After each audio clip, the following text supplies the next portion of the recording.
It's time to get this Mini Cooper S engine finished. Hello guys, welcome back to another video, part 3 on this N14 Mini Cooper S engine rebuild. And in the previous two parts you will have saw me reassemble the bare engine. That is what we have right here in front of us. I was just missing one bolt for the rocker cover.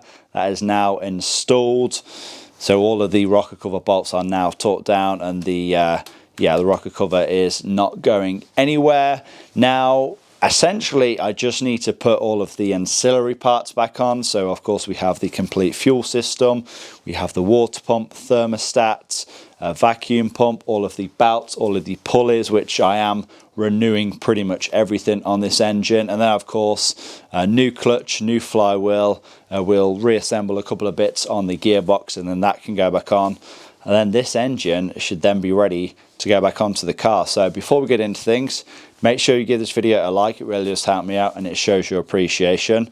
But now let's just get cracking. Okay then, so let me just show you the bolt off the rocker cover that was missing. It was this one just here. As you can see, that is now installed. All of the bolts have been torqued down to 10 Newton meters.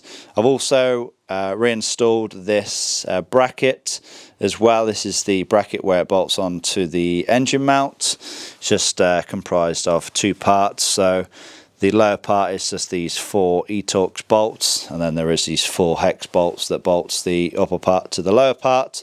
I also took the engine off of the engine stand temporarily just so I could get the original flywheel off. Of course, we have a new flywheel, new clutch kit and all that good stuff, but yeah, I just wanted to get the engine back onto the engine stand without the flywheel in place. I'll install the flywheel, the clutch and all that once the engine is on the engine hoist. That's not an issue. Of course, we have to remate the gearbox up as well, so I'll do that once the engine part once the engine side of things has been complete. But yeah, I think first and foremost with the engine, I'm just going to go ahead and close up any openings that we have, just so it prevents anything from falling down into it. So I think I'm going to start with the spark plugs, then we can get the ignition coils installed, and then we'll, like I said, just go ahead and close up any openings. So we have high pressure fuel pump, we have a vacuum pump. I think this is a coolant temperature sensor. We have things like the van-off solenoid, and then of course all of the injectors, the fuel rail, all that good stuff as well. Okay, so I'm going to start with the spark plugs. If you're wondering which spark plugs I am installing, it is these NGK Iridium plugs. Takes a 14mm deep socket. I'm going to lower this down into position. Wind it in by hand. Pull out to the next one. Oh, for those that are wondering if you have to gap these spark plugs, no you don't, they are pre-gapped.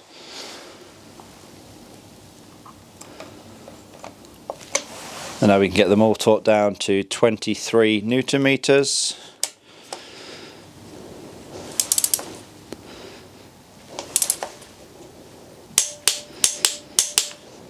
There's 1, 2, 3, 4 spark plugs torqued down. Now I may as well go ahead and get the ignition coils installed as well, and I went for these Delphi ignition coils.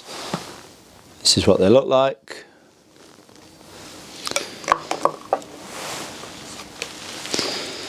Let's push them down until you hear a pop.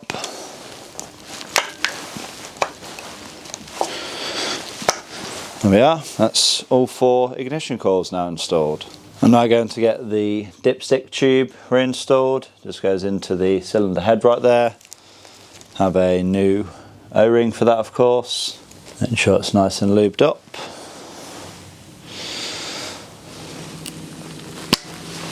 Should feel a pop. Get this bolt reinstalled.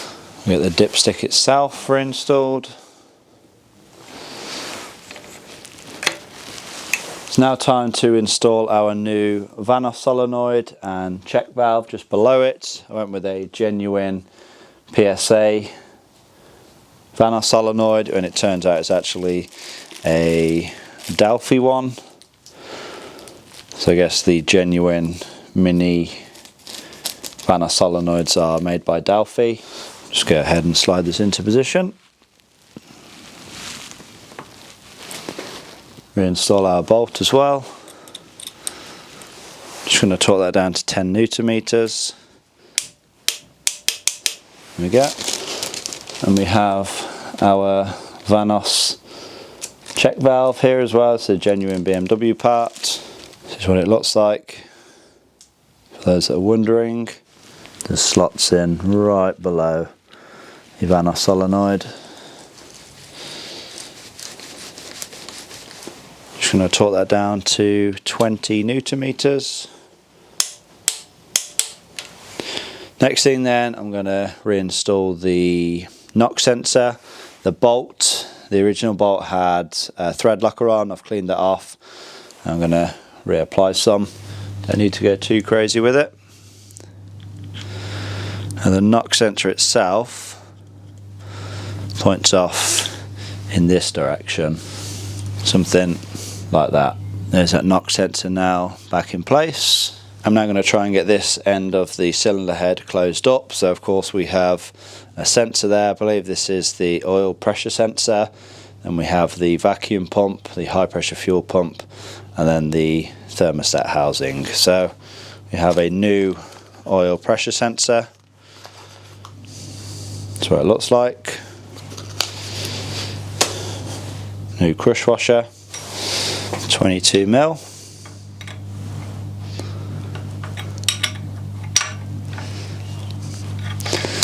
There we go. Next then we'll install the vacuum pump. Brand new, genuine Peerberg vacuum pump. There we are. Should work quite nicely. Of course, just runs off the end of the camshaft. Just going to apply a small amount of oil to the O-ring there.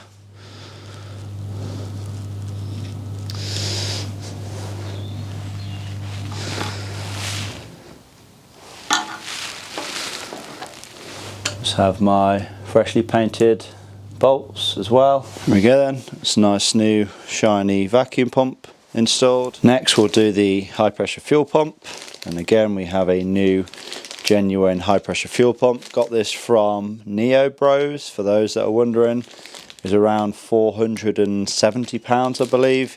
You can of course get a cheap Chinese one for probably half the price, but it's just not going to last, so you have to go genuine when it comes to a high pressure fuel pump.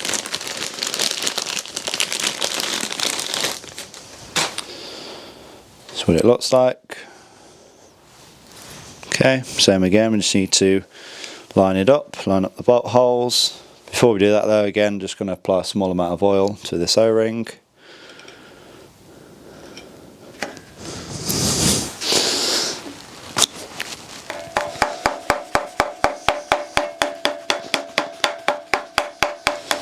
There we are, looks perfectly seated now. And now I can get these 3 Torx 30 bolts reinstalled. And get them torqued down as well. Okay then, so of course it's time to install the thermostat housing, and I'm going to do the crossover pipe at the same time as well. We have a brand new genuine Marley / Bear thermostat housing made in Italy, no Chinese nonsense here. And then we also have a crossover pipe as well, just a Febby Bilstein one. This is a very common failure point, so if you are ever doing any work in this vicinity and you have the opportunity to swap this out, do it, because they do get brittle over time, and yeah, it's a bit of a nightmare job to do when the engine is in the car. So I think what I'm actually going to do is apply a small amount of oil to this O-ring here, get this into position through the water pump housing there, and then I can get it attached onto the thermostat housing. Again, small amount of oil just to help that through, and then I can bolt it to the cylinder head then. Okay, and so let's get the crossover pipe into position.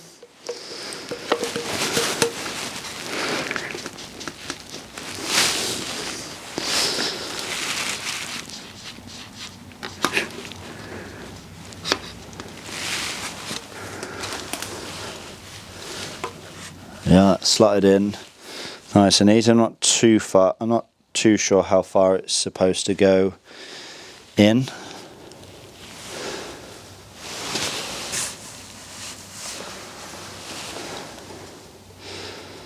I guess we'll wait and see once the thermostat housing is in place. It's actually pretty tricky to push the thermostat housing onto the transfer pipe. So I think what I'm going to do, I have got it in position. I've got the locking pin in position as well, but I'm not entirely convinced that it's seated right. So I'm just going to actually bolt the thermostat housing to the head, and that should hopefully clamp it all together then.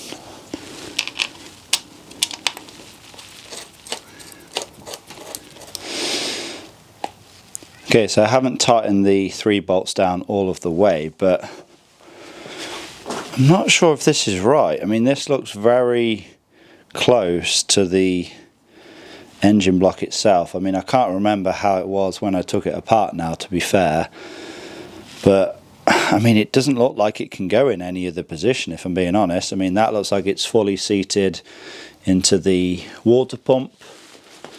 It's nice and uniform all the way around. It's obviously into the thermostat housing. The locking pin is in place. That's going nowhere. I mean, I guess that must be the right position. There's no other place it can go. So let's get all 3 bolts torqued down. Now, the torque setting for them, I believe, is 71 inch-pounds, which converts to between 8 and 9 newton meters. So I'm just going to do it down to 9 newton meters. Should be fine. Famous last words, of course.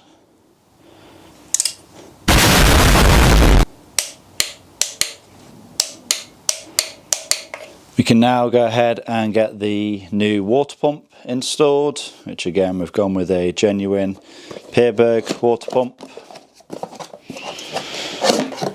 So it looks like right here. Of course, comes with the new seal as well. Just a case of lining it up. There's actually a dowel on it as well to help you out. And just get the 5 bolts reinstalled. Even a job such as replacing the water pump would be an absolute nightmare on the car. Like, you're just going to have no access whatsoever. So much easier doing it while the engine is out of the car.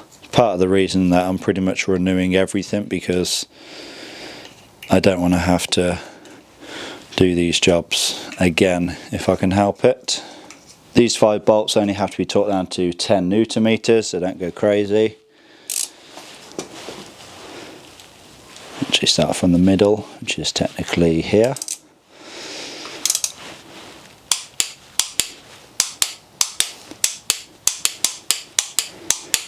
There we go, that's the water pump done. So with the coolant system now pretty much taken care of, it's time to move on to the fuel system. So obviously the high pressure fuel pump is in place. It's now time to install the fuel rail along with new fuel injectors as well. Yes, I've also got new fuel injectors. I think these were like 45 to 50 pound each, so not too bad. And the ones that were on the car were obviously the original. As we are going the full way, we may as well install new fuel injectors as well. So what I need to do, get these out of the box, install them into the fuel rail, and then get the fuel rail bolted to the cylinder head. Okay then, so just remove the caps. Just going to lube the O-rings up with a drop of oil.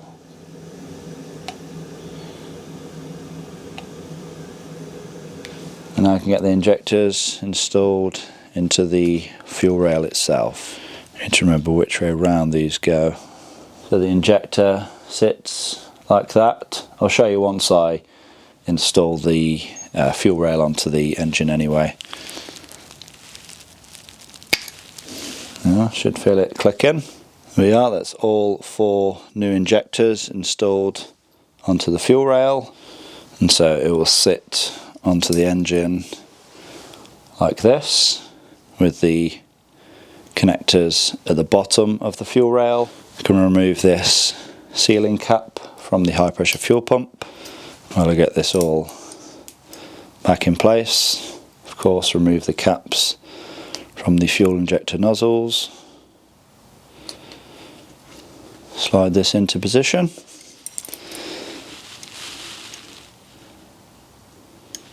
Injectors go down the ports. Everything lines up. Just push it into place. Also screw the fuel line into place as well. And I'll get the fuel rail bolts reinstalled. These 4 Torx bolts, T45 bolts they are. I can tighten down these 12mm nuts as well for the fuel line. So that is the fuel system all now taken care of. Next thing I'm going to move on to then is the oil filter housing. So there is the oil filter housing itself with the oil filter and the oil filter cap on top, of course, and there's also an oil cooler as well. Again, this is another common area for a big oil leak. So this is the oil filter housing itself. There's a couple of gaskets that go in here. You only want to go with genuine O-ring with these gaskets. So yep, let's get these unpackaged, get them installed into the oil filter housing itself, and we can mount it with the 4 bolts. There we go then, that is the new gaskets installed. Let's get it mounted to the engine block. I'm just going to get all the bolts torqued down to 10 Newton meters.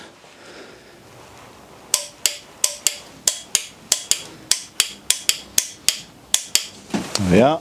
Then we have the oil cooler, and of course new gaskets. So I'll just get these gaskets installed into the oil filter housing itself. Then we can mount the cooler to the oil filter housing, and again just going to torque them down to 10 Newton meters as well.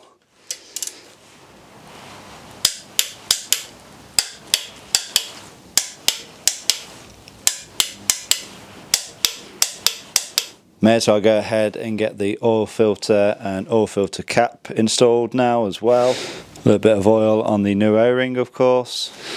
It needs to sit in this groove here. I guess the oil filter just pushes in. Didn't seem a very tight fit, but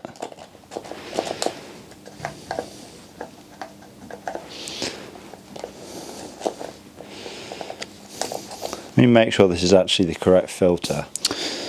So yeah, just checked, and this is the correct oil filter for this engine.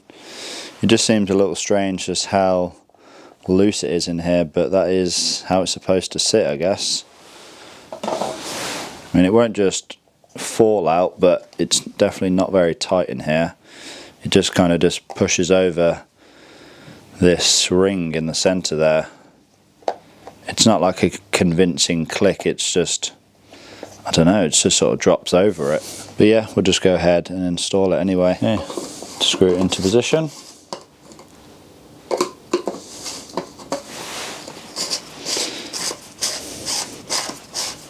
Now the cap itself takes a 27mm socket and needs to be torqued down to 25 Newton meters.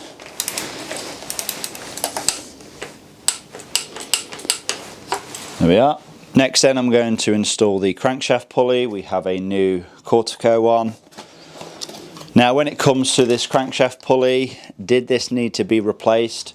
Probably not. For the most part it is just a solid piece of metal, although I believe it does have a thin piece of rubber, which I guess could wear, but I can't see it being a big of a issue as it is on, say, the BMW diesels, where the crankshaft pulley literally just separates into 2. But again, for the price of this, you know, we are having a virtually brand new engine, so I may as well just, you know, replace components like this and they'll look nice and shiny. So nothing really to it, just have the original 3 bolts. I guess just put this into position. Is this the correct way around? Guess it can't really go on that way, can it? So make sure this surface is nice and clean, and I guess just reinstall the bolts. And then it does come with some instructions, all 3 bolts down to 28 Newton meters. E10 bolts for those that are wondering.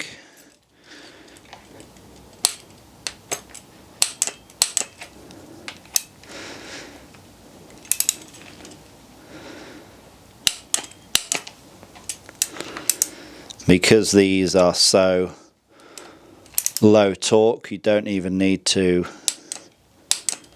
lock the crankshaft, because the compression of the engine will actually just keep the crankshaft in place while you torque them down. I'm now just going to install the water pump pulley, also known as the friction wheel. It is this thing right here. Again, we have a new genuine Dayco part. Dayco, they make the original drive belt components for this engine. But yeah, again, nothing really to it. Just line up the holes and then install the bolts, which it actually comes with 3 new bolts. Just going to get these torqued down to 10 Newton meters.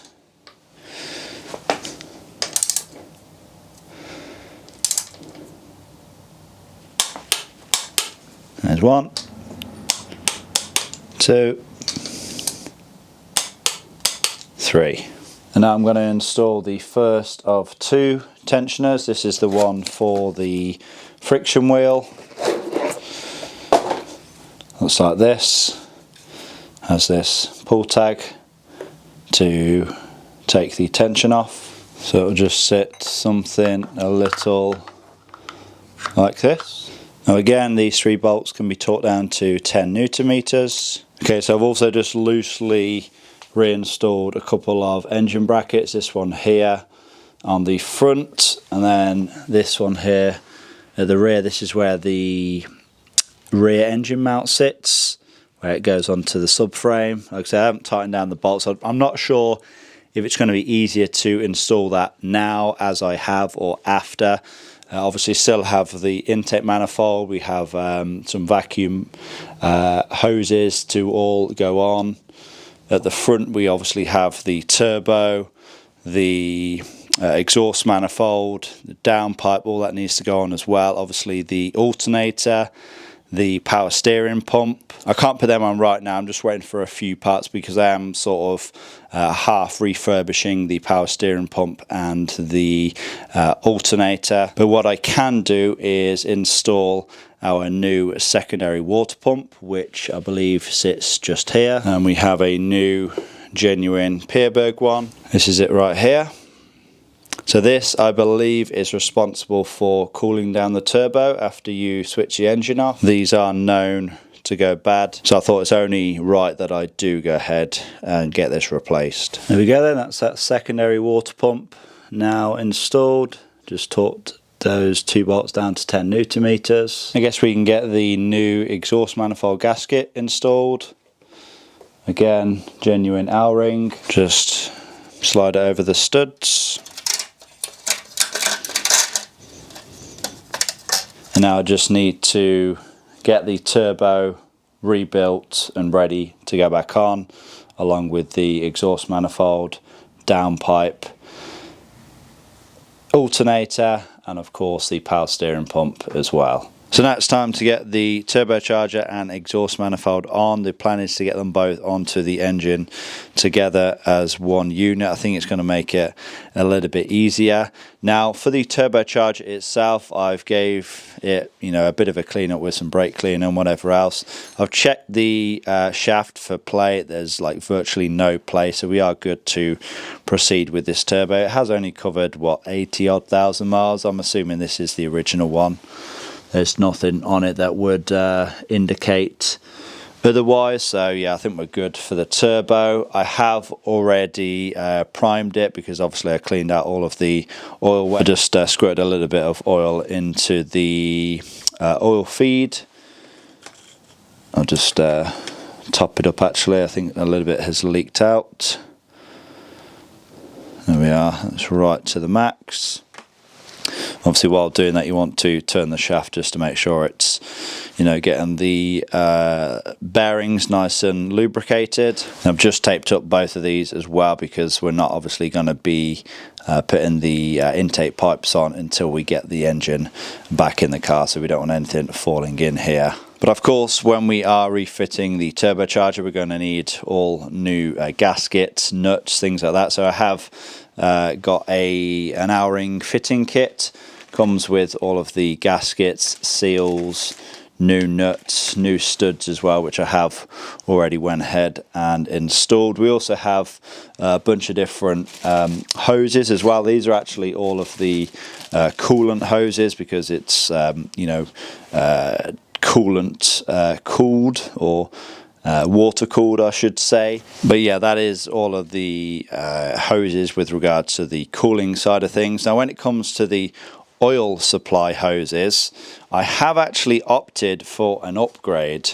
Well, an upgrade because essentially both the oil feed pipe, which is this thing right here, and the oil return pipe, they are two very, very common areas for leaking. So the original return pipe, that just, you know, gets very brittle, breaks down and then leaks. So I have actually opted for this silicone one, and for the feed pipe I've opted for this braided metal one. It should be good forever pretty much. Obviously we have all new crush washers.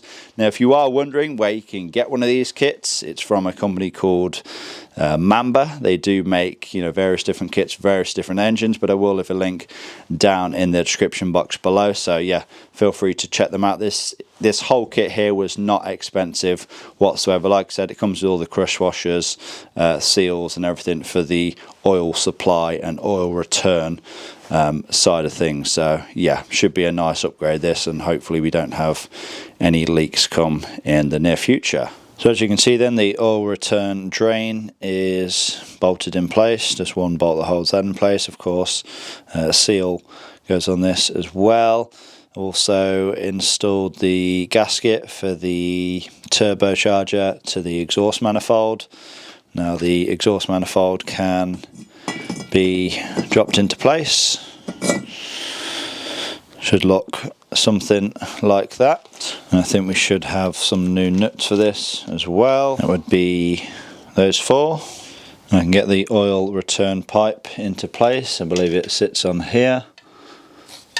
Something a little like that. And now we can mount the turbocharger and exhaust manifold as one piece into position. Of course, aligning the oil drain to the oil return pipe.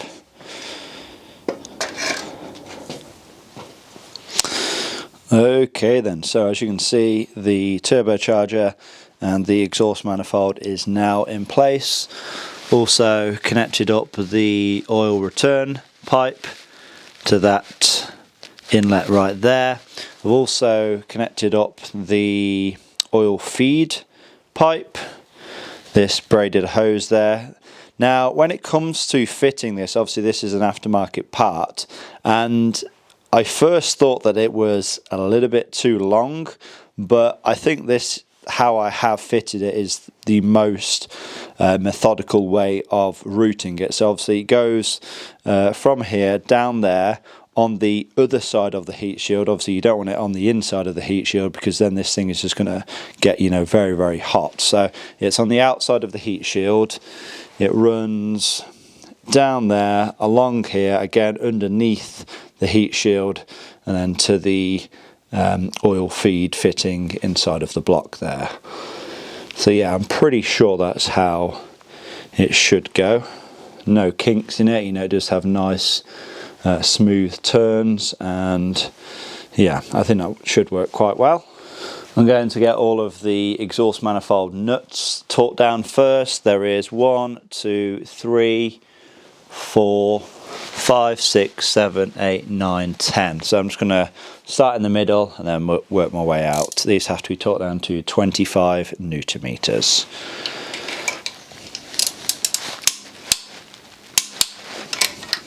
There's 1, 2,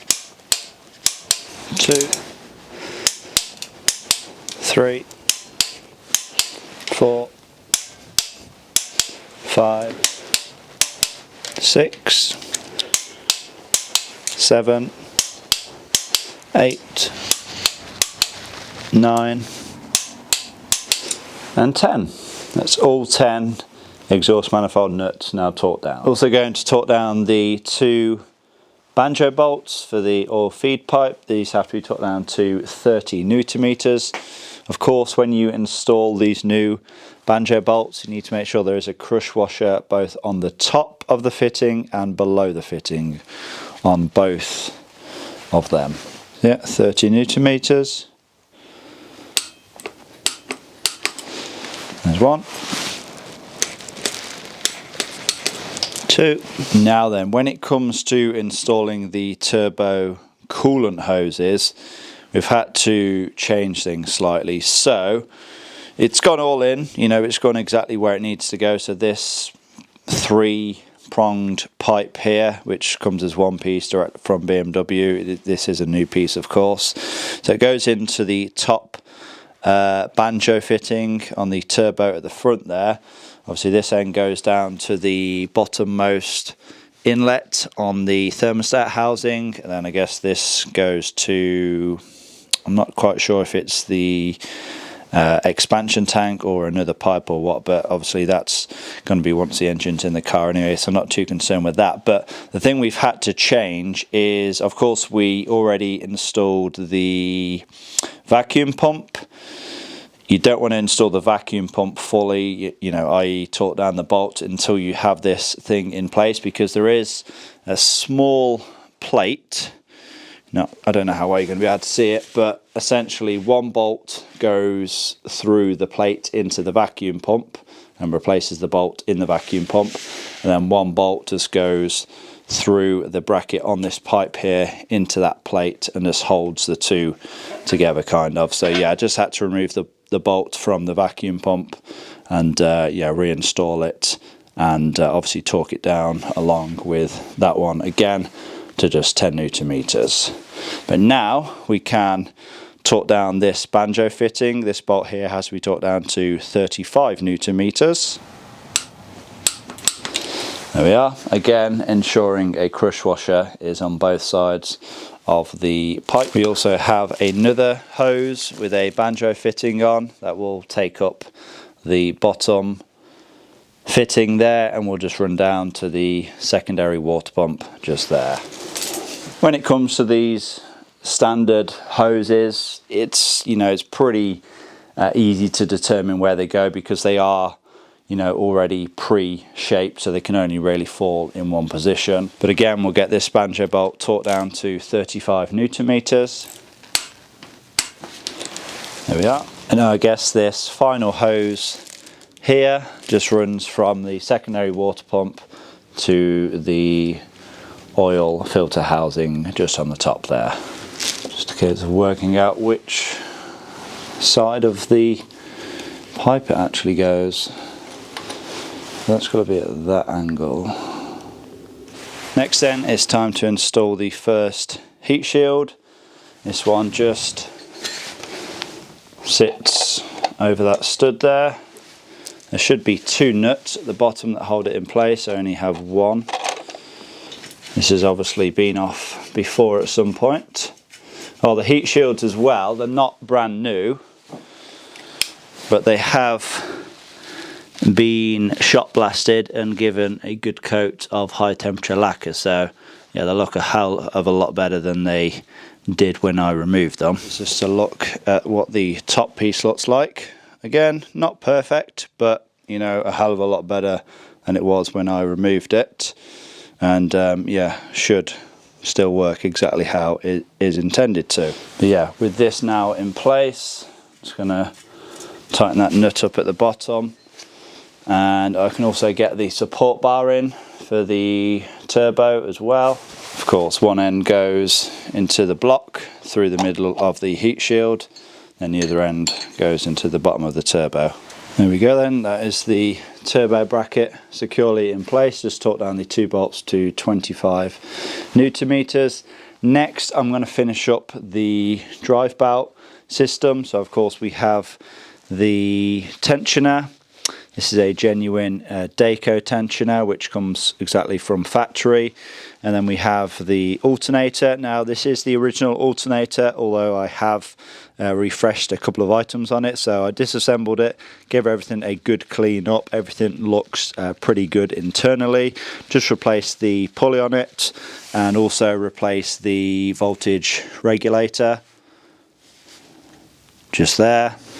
Now when it comes to the AC compressor, this is the original AC compressor. Gave it a good clean up, removed the clutch, gave the clutch material a good clean out. It's very, very rusted inside, but that has a nice new keyed off finish to it, and then also drained the compressor oil as well, and then just filled it up with some fresh oil. Of course the complete AC system just does need a flush and a regas, but I'll get that, you know, done once once the car is up and running. But yeah, I guess we can now get all this installed. So I'm probably going to start with the tensioner. I think I have to install this along with the alternator at the same time because it does use the same bolts there.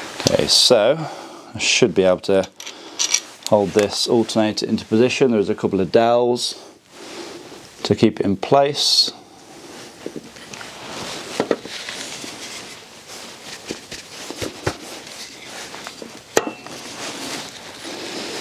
Here we are. I'll actually just install the bottom bolt. Like I said, the tensioner utilizes the same bolts as the alternator. This dowel in the alternator just kind of threw me off then, because I thought there's already a dowel in the tensioner, but this needs to be removed because there isn't one in the existing one. I guess it must have just got pulled out. There we are, it's the dowel removed. Let's slide this into position, and now install the 2 bolts. I think these are E10 bolts. Yep, E10. Now then, when it comes down to torquing down these 3 bolts, I have no idea the spec for these. It doesn't say anything in the Haynes manual. I've looked online everywhere and I cannot find the torque spec for these 3 bolts, so I'm just going to torque them down to 15 Newton meters. They aren't the biggest of bolts, and yeah, be a real nightmare if you was to snap one. So yeah, just going to go 15 Newton meters on these.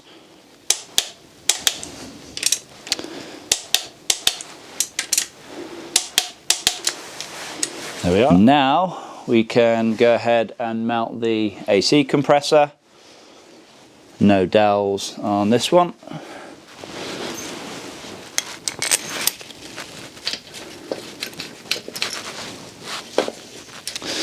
Now these 3 bolts I can find a torque setting for. They are just 25 Newton meters. There we are. Now let's get the new belt installed. Again, genuine Dayco, what comes from factory. Now, I believe it goes, of course, around the crankshaft pulley.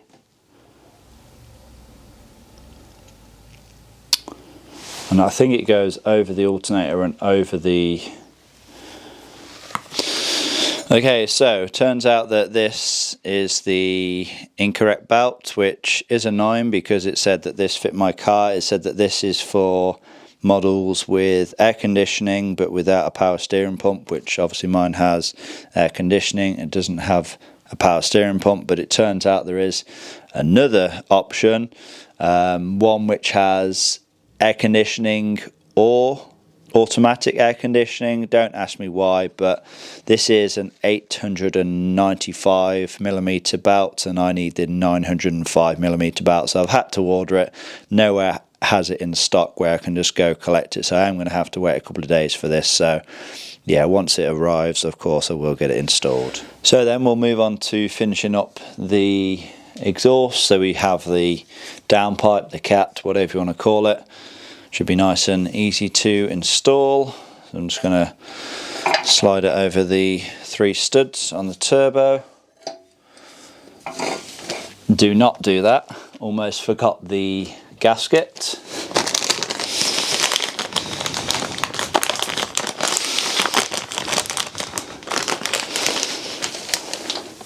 So yeah, new genuine O-ring gasket can go on. So gasket is now in place. We'll try installing the downpipe once more. Now we'll install our new copper nuts. And now I can get the nuts torqued down to 25 Newton meters. Okay, so while I wait for the belt to arrive, I may as well finish everything else up. So we've flipped the engine around, we're on the intake side now. This bracket here at the bottom, which holds the rear lower engine mount, this is 4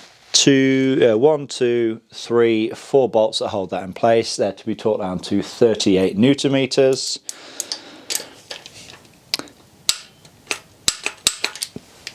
There's 1, 2,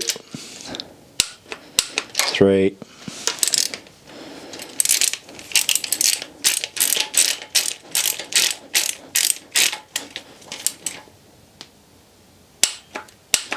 Now it's time to install this box here. I don't know exactly what this is, but it's something to do with the vacuum lines. There is 2 vacuum lines that go into it, and it's just held in place by 2 bolts and a nut. And to be honest, I don't know why the bolts are so beefy for this, because it's literally just a small piece of plastic. These don't need to be done up tight at all. So the final piece of the puzzle, I guess, is the intake manifold. As you can see, it is completely disassembled into its various components. Now then, the throttle body, I have opted for a brand new genuine Continental throttle body. Why have I done this? So essentially, when it came to removal, because the throttle body is plastic, I guess it was brittle and it pretty much crumbled to pieces. So yeah, I didn't want to risk, you know, reinstalling that and end up with pieces of plastic going through my intake. So yeah, we have opted for a brand new one. To be honest, this wasn't cheap, but it is what it is. Sometimes you have to replace things when necessary.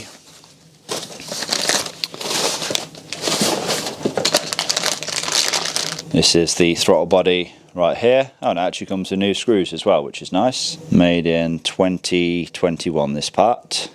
Made in Germany, of course. And so it's just going to be a case now of installing the new seals. So of course we have 4 O-rings for each of the intake ports. Then we have the seal for the throttle body. That sits, of course, just there. And then we have this bracket that goes on, and this, I'm not quite sure what it is, some kind of vacuum controller. This sits on there, then I believe clips onto this bracket. And of course we have this thing as well with the vacuum hoses. So yeah, I'll get the whole thing built up, and then we can get this put onto the engine.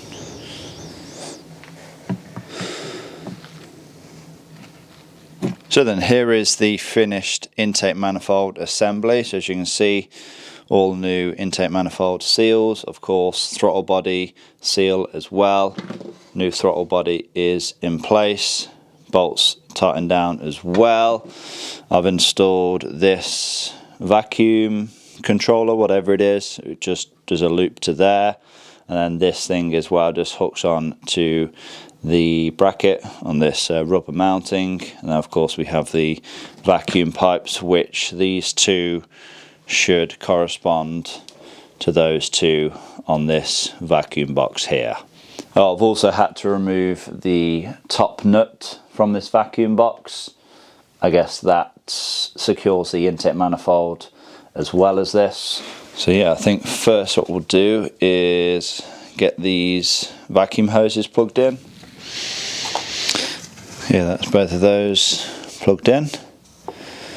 Let's drop the intake manifold in place. So then this vacuum hose has to clip onto something. I'm guessing it is the wiring loom, but I won't be installing that until, of course, the engine is ready to go back into the car. Obviously, you need to build the gearbox up and all that first. But yeah, that's as far as I'm going to go. I just need to install the nuts now and then torque them all down to 20 Newton meters. And that is this engine then, I think, done.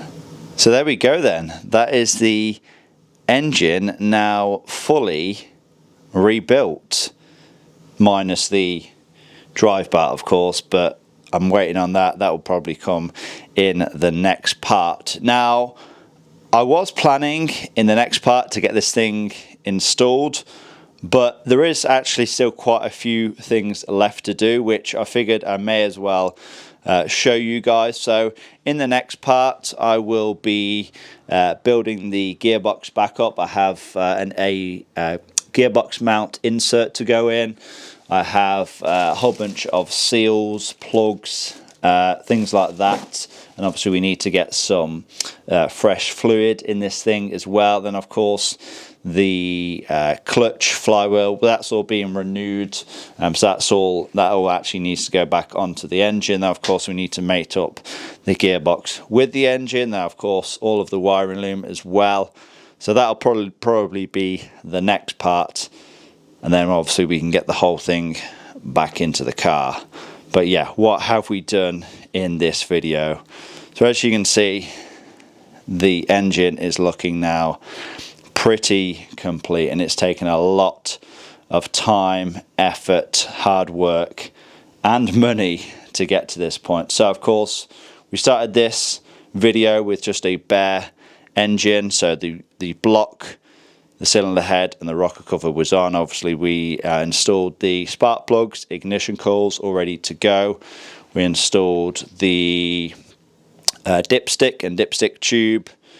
We installed the vacuum pump, high pressure fuel pump, thermostat housing, oil filter housing, crossover pipe, of course water pump, friction wheel, crankshaft pulley,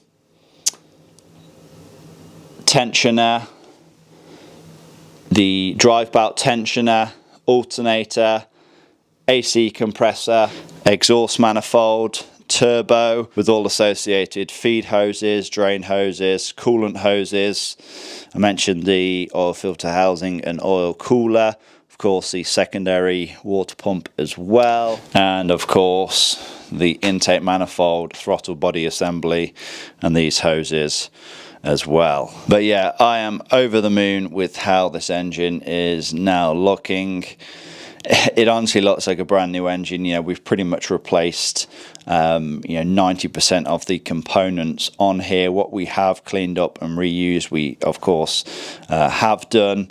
But yeah, this thing is definitely looking $1 million, and I cannot wait to get this thing back in the car. Like I said, we still need to build up the gearbox, mate that with it, and then we'll put the whole thing in together. But yeah, I just cannot wait to get this thing fired up for the first time, and fingers crossed, this thing will fire into life at the first time of asking. But yeah, all that still to come, I guess.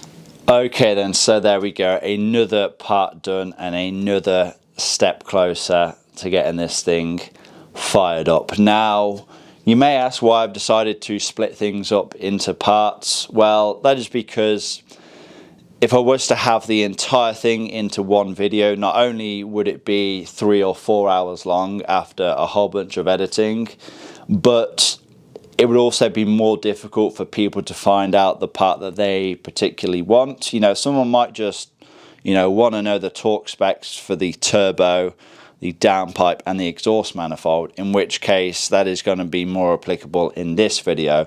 Or someone might just want to see how to install the pistons. Well, that is going to be more applicable in the block rebuild, or someone might want to know how to rebuild the cylinder head, which I have a whole video dedicated to that on itself. But yeah, really with these videos I try to go into as much depth as possible. I kind of think if I was watching this myself, what would I want to know? How much information would I want to see in the video? So I really do try to cover everything and try to make it as easy to understand and to follow along if you are doing this yourself, of course. But yeah, I'm not going to go on any further. Like I said, I am just over the moon. We are finally at this point. We are for sure on the home straight. I want to thank all of you for watching. Please give this video a like, leave a comment down below, subscribe if you have not already done so, and I will see you all in that next one.